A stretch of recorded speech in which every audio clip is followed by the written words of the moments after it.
If the war goes back again, I'm sure the only way of defeating Iran is to use a tactical nuclear dirty bombs. He has been dreaming for the last 40 years to bring an American president into the war against Iran, and he succeeded. We are at the verge of a collapsing of a world order, and a multipolar world order has been emerging now. The nuclear issue was not the issue what the United States wanted to sell to the world. We all know that the reason behind this war. American policy now only using a cowboy diplomacy, which we talked about it also, that you carry the gun, go to the bank, loot the bank, and ask the manager to open the locker, and you loot the money and you shoot him in the head. Doesn't work anymore. The Arab resentment is being also heating up because of the repeated attack on Bahrain, on Kuwait, on American installation in this region. UAE, instead of the American giving support to protect these Arab countries by military bases, it turned out that the Arab country, the GCC, defending the American military bases in their territory. I think it was only the Iranian deterrence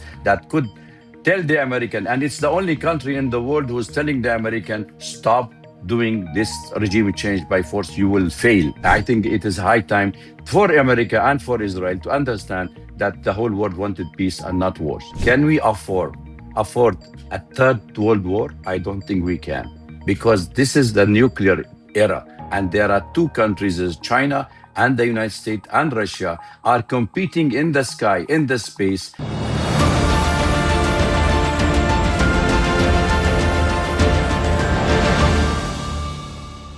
Hello and a very warm welcome to all. You're watching Hindustan Times and my name is Aayesha Varma.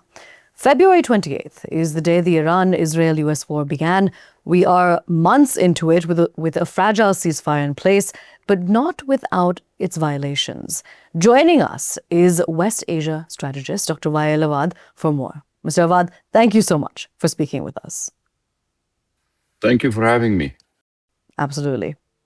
Mr. Awwad, nuclear negotiations have stalled. The topic has hardly been touched during renewed peace talks. This is a red line for both sides. Do you think what's going on right now is the end of war or the end of peace talks? Well, I would call it's a truce. It's a MOU signed between the two parties, and America and Israel have lost. At least the American lost the war of choice, and the Israelis are infuriated, especially the Prime Minister of Israel, because Trump have signed this kind of a deal, which they think that it is sabotaging its own objectives in the region. Therefore, there was a movement of the conservatives and the supporter of Israeli lobby in the United States who is trying to sabotage this deal and also trying to put more pressure on President Trump. So therefore, we can see that this MOU for the next 60 days, it has to be watched closely, and we have to see who will be breaching or who will be violating the implementation. And if it is going to be a continuation, we can get an extension so they couldn't sort out all the problem, or we are heading for the regional war again. I'm curious, who do you think has the advantage in these talks? Well, I think the advantage of this talk that the world have really taken the reprievement of this kind of an attack, this kind of illegitimate war created by the United States and Israel on Iran, which led to the closure of the Strait of Hormuz and caused this global instability and jittery movement that the whole world is now suffering because of the closure of the Strait of Hormuz, and every country facing the music, even the United States, for the first time in their history, Aisha, as you know, and for the first time that they felt that the American wars on different countries have been felt so bad this time in the United States as well. That's why President Trump popularity has falling down sharply. He's facing a midterm election. So this is more of a political imperative for him to sign this agreement, at least till the midterm election takes over. You know, beyond nuclear negotiations, Lebanon also remains a key sticking point. A framework has been signed, but Netanyahu is heavily resistant to putting a halt to fighting due to the war against one of the members of the Axis of Resistance, Hezbollah. What do you think is eventually going to happen here as far as Israel, Netanyahu, and Hezbollah are concerned? Well, look, you remember when the truce on Gaza Strip has been signed after the genocide left more than 90,000 Palestinians dead, including 50,000 children and women. Until date, in fact, the Israeli never stopped attacking and killing a Palestinian. If you follow the development in Gaza Strip, in West Bank, we know that this war is on. What happened actually after this war is that the United States and Israel forced the Palestinian and Arab countries to make Hamas sign this agreement, but Israel continued the violation on one condition, provided that Trump will allow Netanyahu to annex and conquer the West Bank. So therefore, there is no two-state solution. Now with the Iran war by the Israelis and the American, where he dragged the foot of Trump into this war. And he said it openly on the air that he has been dreaming for the last 40 years to bring an American president into the war against Iran, and he succeeded. Now he realized that even if this truce takes place and even it become a permanent peace, therefore he need to have a piece of the cake. And what is the piece of the cake? In the south of Lebanon. He's occupying currently one-third of south of Lebanon, which is the Litani River water, which Israeli have been aiming at it. By the way, it has nothing to do with Hezbollah or the axis of resistance. If you remember 1919, Weidman and the first Israelis, even the founder of Zionist movement, have already put it in 1919 to the international community that our northern border is the Litani River. So therefore, using a pretext of Hezbollah resistance forces, it was only during the 1982 that Hezbollah came to existence, and they have defeated Israeli and made them to withdraw. Now they have signed a deal, and this deal with the current Lebanese government, which is also creating havoc inside Lebanon. And I'm sure this deal will fall apart by the Lebanese themselves, because it does not represent what the Lebanon wanted as a sovereign state without giving legitimate occupation of Israel of the south of Lebanon. Mr. Awwad, in one of our previous conversations, you had mentioned that there was a possibility of a nuclear strike. Do you think that that is still the case? Do you think that that could happen? Well, I believe there was such lots of reports, which has also supported our view on these issues because of the ongoing war. You know, Israel does not accept defeat and does not want it to continue as a regional power of Iran to threaten its expansion and ambition of conquering all the lands next to it. One. The second one, the United States also is facing a serious defeat because this is the enhancing the fall of the American empire, and that's why they will not continue and leave Iran, which is playing the major card, especially from the Strait of Hormuz, which was the consequences of the war of Israel and United States. So I believe, which is one of the worst scenario that the United States thinking of now, it is still on the table because Israel, if you look what they are doing in south of Lebanon, they have used tactical bombs, which is equally a nuclear. I couldn't verify it because there will be lots of radiation, but I'm sure they must have seen use some sophisticated kind of a weapon that they wanted to destroy. So if the war goes back again, I'm sure the only way of defeating Iran is to use a tactical nuclear dirty bombs, which the Americans still thinking of because President Trump, by the way, he's trying to boost his morale, boost his popularity in the United States. Maybe after the 60 days does not give any kind of a relief for him, he may go for some crazy action. And that is also will provide a ground food on the ground. Without food on the ground, no one can win a war from the sky. Absolutely. And, considering that you had mentioned this in the past, I believe about a month and a half later, we saw that tweet coming out from the US president saying that an entire civilization would essentially disappear. I'm paraphrasing a bit. So what you're saying about the possibility that it still could happen also does remain a reality. But, even with these negotiations that are going on, both sides are claiming victory. Who do you think is actually emerging as a winner at this current point? Well, absolutely, it is Iran. Everybody knows that Iran won because Iran retained its government. They retain its control on the Strait of Hormuz. They also dictated the American what they wanted in this MOU. And if you look at the 14-point sign in this MOU, it's a clear indication that the United States, because of political imperative, have signed it. Because remember the global oil crisis, how much it cost the loss internationally. $2.5 trillion.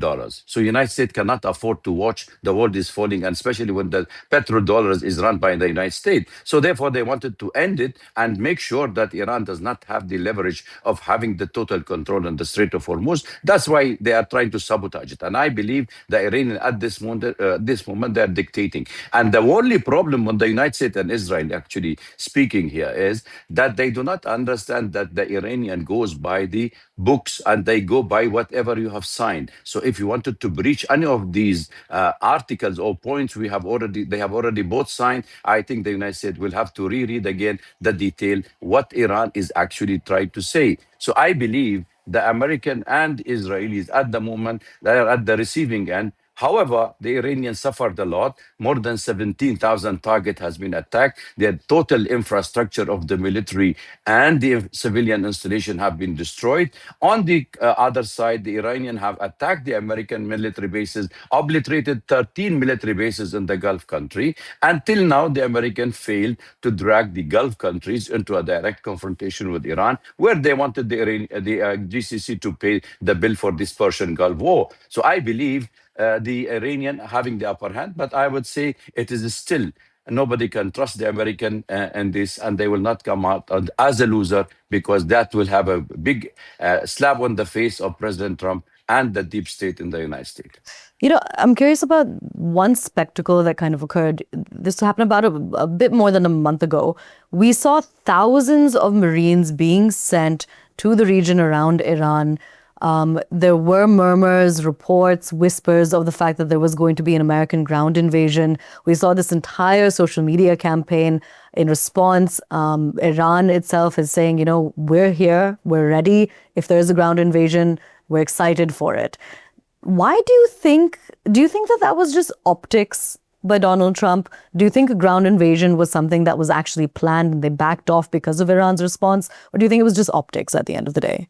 Well, I believe, see, the whole world is already against this war. It is the first time in history that Israel have been totally isolated, that they have no friend on the world except the United States. And portion of the American people are really accepting, because most of the American people are against this war, against their president. They said there was no threat to the American asset, no threat to the American citizen. Why you went for this war? So now the social media have developed all this exposing the American narratives and the Israeli narrative of deceiving the public opinion about the actual war. Because look at the sequence of events. I mean, even this book, which has have come up, the American book, what you call it, the President Trump, about the regime change in the imperial president of President Trump, which is run by Mega and Jonathan, who has two senior journalists from the United States, have really spoken about this American inside the White House, what was happened. So were planning the attack on Iran, sabotaging Iranian government and breaking Iran into pieces. And that's why American president himself acknowledged, if you remember, that he said, I send arms to the demonstrators in Iran to make sure that the government of Iran fall. But the Kurdish did not give the arms. But on the other hand, Israel now accusing the vice president of United States and his aides that they have leaked the plot to sabotage and break down the government of Iran by supporting the Kurdish movement in the north, and then destabilizing Iran. And that is where now they said this was leaked to the Turkey, and then Turkey have given it to Iran, and Iran was more conscious. That's why the whole game plan of Netanyahu of bringing down the Islamic Republic of Iran have failed. And that's why the American were reprimanding the Trump for dragging them into this war, where he promised that it will take 4 or 5 days. But when the American people start feeling the heat, start feeling the prices surge, and also economic harsh, then they said, now it's time for the president to stop this war. So I believe the social media platform have played a major role in bringing the fact and the truth to the world. Because when we talk to certain things, we have a limited audience. But when the whole world now is justifying and clarifying trying, identifying, investigating about all the development there, and we are getting feedback from both sides, we realize that the international community does not want to buy the argument of both the states, which are the raw states, by the way, under Trump, which have already seen that instead of the America being the global saver of peace and tranquility, become a main destabilizer. I mean, a president like Trump who came to power when he was saying that he does not want a war and he does not believe in the regime change policy of his government, we noticed that he went and hijacked and abducted a president of Venezuela and his wife, took the oil of Venezuela, put it under his arm, selling it by the American companies now, and he controlled. Now he went to Iran, third largest reservoir of oil in the world, second largest gas on the world. China is enjoying, and the rest of Asia is enjoying the Iranian oil. So he cannot bear that loss for the United States, and he wanted to control all the international passage and all the oil assets in any country, so that he make Asia, in particularly China, bleed, because that is the objective of the United States, to shift this war from Europe, Ukraine, is Russia, from West Asia, Iran, Israel, United States, into this Asia Pacific, China, and against the United States. I believe this is now, it's more of an exposure, more of it exploited the actual plan of the United States. And we need to see what will be the consequences, because we are at the verge of a collapsing of a world order, and a multipolar world order has been emerging now. And we have to see how this multipolar world will be developed with the emerging of South-South cooperation, with the emerging of strong countries, and to make sure that the world understand that this world is not dictated by a unipolar world called the United States. Something that we'll have to wait and watch for. As far as the Strait of Hormuz is concerned, commercial shipping hasn't fully recovered, though it is improving day by day. However, sea mines remain a big worry. Maritime security remains unstable. Trump clearly bit off more than he could chew. How do you think the global economy is going to recover, let alone find its way out of this shipping mess? Well, I believe you give the answer yourself. I believe what was under the MOU signed actually is that the Iranian responsibility in the point 4 of the agreement, which speaks of reopening of the Strait of Hormuz, it's clearly written that Iran will start beginning to removing of the blockade and military impediment, and they will restoring normal maritime traffic within approximate 30 days, and they will remove the demining. So any ship has to take place from this part of the world. It is the responsibility of Iran and Oman, which is the two countries sharing the international maritime water. It is on their passage.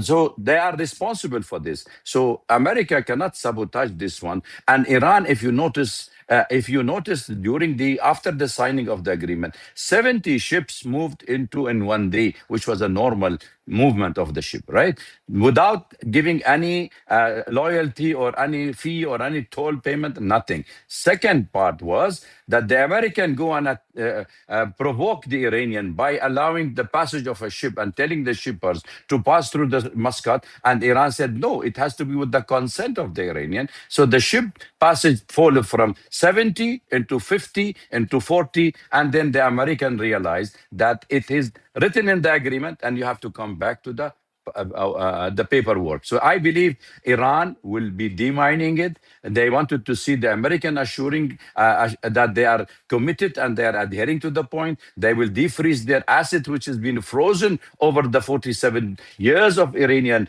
oil and assets in Qatar, in Kuwait, and in United States itself after the fall of Shah of Iran.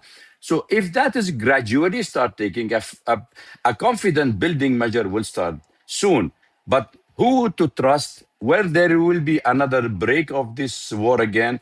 I mean, is there any international obligation that the United States will oblige, along with Israel, not to go for a war again against Iran? All this has to be taken in consideration. And I think the technical teams who are going to meet maybe in the next week, now there's a meeting already happening in Qatar, but there will be more meeting of technical teams to find out and sort out all the outstanding issues. So I believe this is going to be one of the major developments, especially when Iran also committed to the American and to the rest of the world that we are not interested in nuclear bomb. We are not interested in the nuclear program. We will keep it only for a civilian use and limited enrichment of the uranium. And the decisions on the enriched uranium of Iran will be taking over in the next discussion. And then that will be sorted out, because the nuclear issue was not the issue what the United States wanted to sell to the world. We all know that the reason behind this war.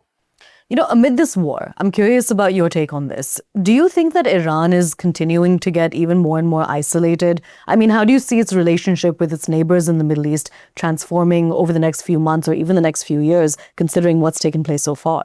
Well, I believe the Iranians have exceeded their limits of attacking in these countries. Actually, the Arab resentment is being also heating up because of the repeated attack on Bahrain, on Kuwait, on American installation in this region, UAE. But the point here, we must understand one thing. Remember Spain, when the Spanish government told the American, "We will not allow you to use the military bases to attack Iran." The American went furious, and they did not let them use it, right?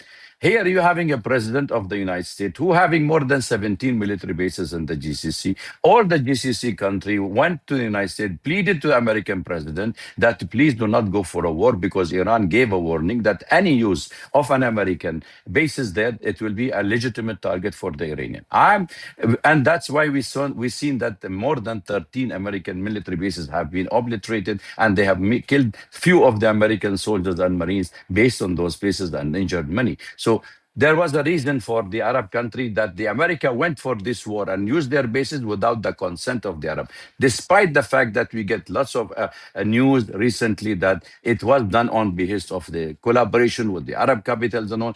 But at the end of the day, we notice instead of the American giving support to protect these Arab countries by military bases, it turned out that the Arab country, the GCC, defending the American military bases in their territory without giving them any feedback. And I think that is why, giving a second thought in the Arab world, does the American deserve to be in this region? If the United States wanted to continue its control and feel that they are the custodian of the GCC country, then they have to reach a sort of a compromise. You have to make the neighbors sit down and live together. You cannot keep demonizing Iran and saying that this is the crow that you wanted to continue. So you have a reason to stay in the region. You have a reason to make them pay your bill of the war, as you have done during the invasion of Afghanistan, as you have done when you invaded Iraq, unilaterally and exceptionally, and you made all the Arab countries pay the bill. Now he doesn't have anybody to pay the bill. And the Arab country told the United States, we are not ready. But here, when you see the agreement, he wanted to create an investment or a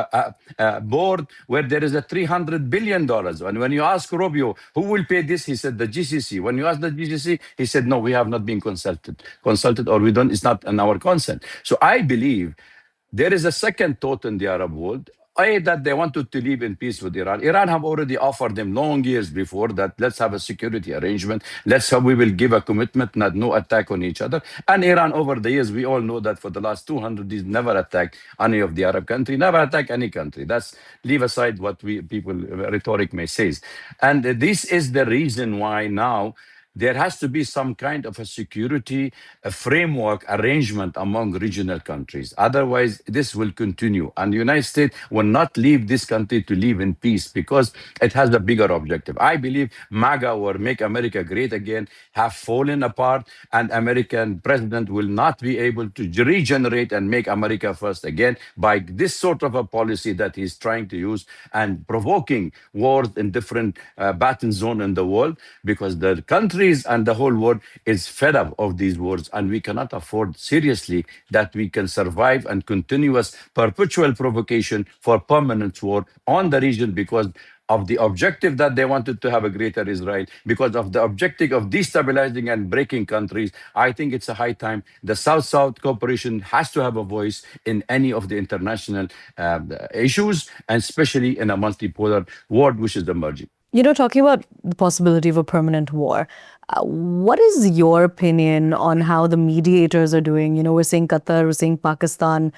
Do you think that what they're doing, their role, could this backfire on them if peace isn't the ultimate conclusion of these talks, and if war actually does restart? Well, look, they're facilitator, they're mediator, but they cannot influence the outcome. The outcome only can be influenced by the American president himself, by the lobby of the Israeli lobbies in the United States, which they can also create havoc of this kind of an agreement, yes or no, because after all, it is the American and the Israeli who started, and they understand what is their aim and objective of continuing these wars in this region. And I believe they can play a mediator, and that's because the Americans choose them. They didn't put themselves on the forefront, by the way. The backdoor diplomacy have shown this.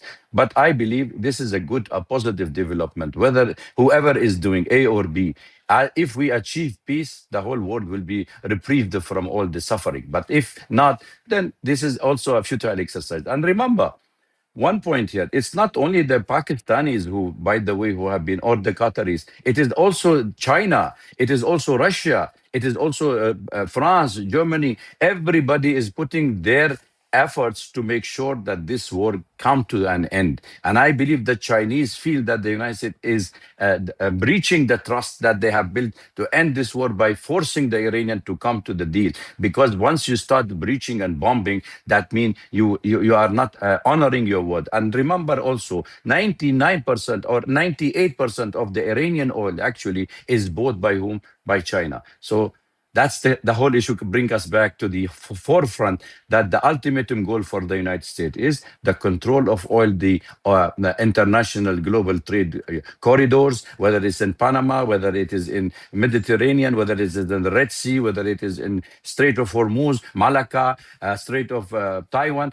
It's a strategy for the American to continue their dominance on the world. But I believe with the rise of China and the rise of the world, all these mediators understand the geopolitical changes rapidly and the competition taking place. And I believe the regional power imbalance will be regained, and Iran cannot be defeated in those manner, because the loss of Iran for many of the American, for the rest of the world, for India as well, it's a big loss. It's the North-South corridor. It is the BRI for the initiative by Xi Jinping. All this fall in the line of prosperity. But what we are witnessing at this stage is that the United States is doing the opposite. So, what do you think the road to peace will actually look like? Well, I think everybody has to take his share of part of the cake. You cannot take everything and you expect, like the Americans are quite good at the invading a country, destabilizing it, creating a chaotic situation, calling regional players to come and do the rule, and then manage the crisis. Now this is over. We are living in the 21st century. This kind of a behavior does not give you the upper edge. I think it was only the Iranian deterrence that could tell the American, and it's the only country in the world who's telling the American, stop doing this regime change by force, you will fail. And despite the fact they killed all their leaders, decapitating the head, killed many of the children in Iran, in the school, and attacked more civilian, more than 5,000 civilians, killed more than 25,000 people have been injured from the reports we are getting. It gives you a clear indication that the United States is no more can dictate its term by using only the stick. I think it is high time for America and for Israel to understand that the whole world wanted peace and not wars. You know, there are reports of Mujtaba being exceedingly disappointed in the discussions that have been held with America. Iran's own president, Pezeshkian, seems to be on a different footing in comparison with the IRGC. The internal differences seem to be coming to the fore here. Look, a father who lost his wife, who lost his children, who lost his father, who lost even a 12 months old baby, okay? And you killed him in daylight, and then you injured him. He was injured, he was recovering from injury. And you saying that you killed the hardliners of Iran. And remember, the fatwa came from Khamenei himself, late Khamenei, who said we are not going to have a nuclear bomb because this is haram in Islam and this is against the humanity. And they continue the same policy. Now you killed the moderate line or the hardliner. You brought another line, and Mujtaba Khamenei is in a position where he does not want to compromise. Even when they went for the Geneva talk, you notice that they not even shook hand with the American. They just walked away. They didn't take a photo opportunity. This is the time of a war. You killing on people. Mujtaba now, and I believe with the funeral of the Ayatollah Khamenei, which is going to be a major event, in fact, in Iraq and in Iran as well, because they will take his body to Iraq, to Karbala, Najaf, and then drive him all the way back to Iran and bury him. I feel if Mushtaba comes up in the air and open and we see him for the first time, then things will take a major changes in the Islamic world and in Iran itself, because that's a moral support that they're expecting. But here we go. The sabotage of the American and Israelis intelligence of assassination and breaching of deals, it can happen anytime. But I believe if they do it this time, or they kill him, or he will take a different view, trust me, this is going to be a total catastrophe in the region, because Iran this time is very determined and adamant that tit for tat, anything you do, we will do 10 times stronger than what you think. And Iran is not a weak state. They still can cause pain to the American and to the Israelis. Now, China is also urging for talks, saying, and I quote, the current ceasefire remains fragile, but talking is better than fighting, and dialogue is better than confrontation. What role do global players like China and Russia play in this war? Because there have also been reports of Russia aiding Iran with information on US bases and more. Well, if we believe in international community and there is an international body to govern this world, like the United Nations and Security Council, though maybe we disagree on the rule of the United Nations over the years, if whether it is against the Palestinians, whether it is against the American wars, whether in favoring the American war and the colonial powers, I think the Chinese in the Security Council have been playing a respectable and responsible role in making sure that there is no war break. And is China, for by the way, continue to keep an equidistance in any sort of ambition or direct intervention in the any country's affair. I only busy about marketing and selling their goods to this country, and also having programs. And that is why, actually, if you look at the Asian country, the ASEAN or the Latin American or the African, they say it is only the Chinese who are having the money, who is investing and who is creating jobs for them. It's not the American anymore. America doesn't have the carrots, they have only the stick. So American policy now only using a cowboy diplomacy, which we talked about it also, that you carry the gun, go to the bank, loot the bank, and ask the manager to open the locker, and you loot the money and you shoot him in the head. Doesn't work anymore. And I believe these are the issues we need to address it very carefully with the Chinese, with the Russian, with the Security Council members. They have to play a responsible role if we wanted to end these wars. And I sound optimistic, but that is a very unfortunate development. That's why we say restructuring of the UN body has to be carried out, the UN Security Council, and also reshaping of the new world order has to take place to make sure that there's a multipolar world. Because Aisha, the two world order that came over from it came only after the First World War, the Second World War. But can we afford a third world war? I don't think we can, because this is the nuclear era, and there are two countries, as China and the United States and Russia, are competing in the sky, in the space, and that any sort of a nuclear race in the space now, making this planet a very dangerous place to live, and we have nowhere to go, but we will be all doomed if a third world break. Speaking of a possibility of World War III, do you think that Donald Trump essentially has put America in a very risky position at this point, conducting this war on Iran? Weapons stockpiles have been depleted to a good extent. There are multiple reports. You have politicians, Congress members constantly calling this out, saying that, Iran is using relatively inexpensive weaponry, while America is using weaponry worth millions at multiple points. But, depleted stockpiles of weapons. And then you're also looking at China possibly conducting an invasion into Taiwan based on statements that have been made by the Chinese president.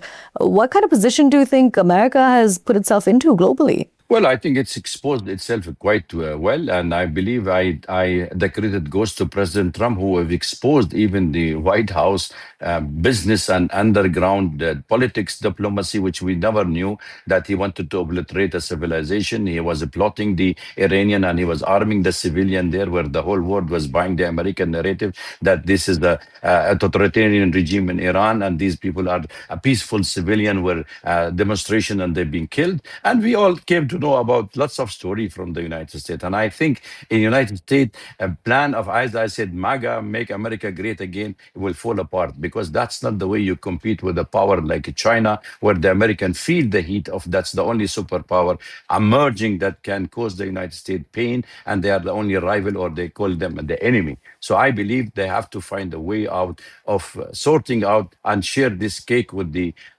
Chinese, and the cake of the world, the Chinese, then everybody take his share. You cannot have the whole cake by yourself. So I believe this is going to be one of the major issue for the American president in the midterm election. We don't know if the Republican will continue to have the upper hand in both the houses, whether he will lose the election, whether he'll be impeached, whether he will go to prison. Similarly, for Prime Minister of Israel, who tried to bargain now and go for an election, maybe an early election, because of the gaining one-third of Lebanon territories and conquering it legally, legitimizing that by the government of Lebanon.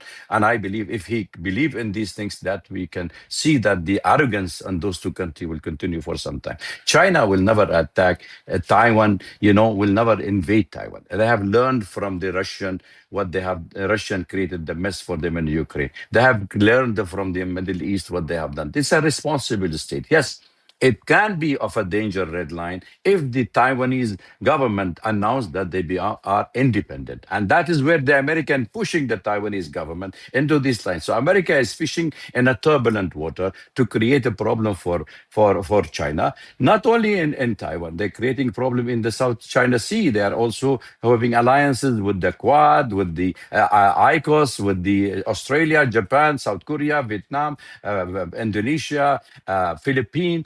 So it is a turbulent time where the Americans think that they have to control all these passage, and these are their asset in the South China Sea. They cannot leave it to the Chinese. And I think these are issues has to be addressed in the coming days or the month between the United States and China.